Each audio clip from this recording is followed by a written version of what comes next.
Hey there, I'm just going to show you a few of my top tips for tracking foods in MyFitnessPal, because when we first use the app, it can be a little bit confusing. When you first open the app up, your home screen will look a little bit like this. And what I'm going to do is then I'm going to click on the diary tab. That gives us set meals for today. You can see I've got a calorie target that I've entered at the top. Mine's quite high because I am training for strongman at the moment and I need to eat a lot of food. You can see you've got breakfast, lunch, dinner, and snacks all shown on the screen. You can also track your exercise if you want to. We don't really need to bother with doing that. We certainly don't want to be tracking exercise calories because they just don't work. I'll give a little example. I'm going to show you quickly how to track maybe a breakfast and a lunch and a few of the little features along the way. So to start, we click on the add food button.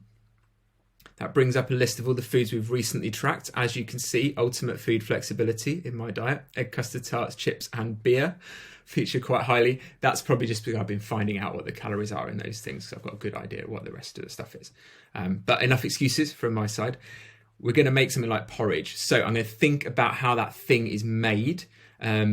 We make them from porridge oats. So I'm going to type in oats and I'm going to hit the search button in the bottom right. This brings up a whole list of different things. I'm going to look for a couple of things. I'm going to look for a green tick, which means it's been verified by MyFitnessPal. Doesn't mean it's 100% accurate, but it's going to be more accurate than some of the entries. I'm then also going to look for something familiar that I can quantify. I'm going to look for a supermarket. So you can see down here, we've got oats by Sainsbury's. They're 370 calories for 100 grams. What I can also do is look in my cupboard at my Sainsbury's oats packet and just check that that number is correct. So I'm going to select on that. Now, nobody is really eating 100 grams of oats in one sitting unless they're really piling the food in. So we need to change that measurement. That is a dry weight. So they're not cooked. So they've got no liquid or anything in them. It's just the raw product. So if we get a bowl, put it on some scales, zero it, weigh them out, just like if we were baking. And maybe we want to have a 40 gram portion. Maybe that's more realistic. We can change that in two ways. We can change the serving size here. We can select a gram. We can use the other ones. If we want to do it in ounces, we can do it in ounces. So if we select a gram, we can just change the number of servings to 40 to give us 40 grams. The other way of doing it, because not all of the entries are split up in that serving sizes, is if we've only got 100 grams to select, we can simply change that to 0.4, which is the same as 40 grams. Then we hit the tick. We then might want some semi-skimmed milk.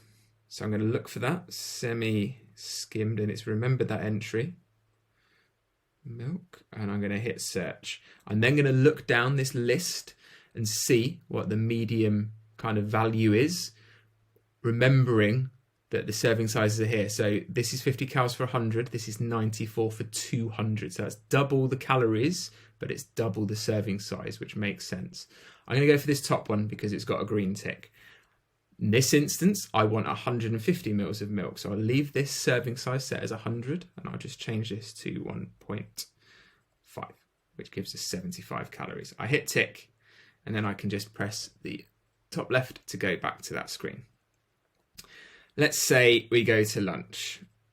Maybe I buy myself a little snack bar for lunch. I've got this little Stoats bar here. You'll notice up here that you can also use a barcode scanner.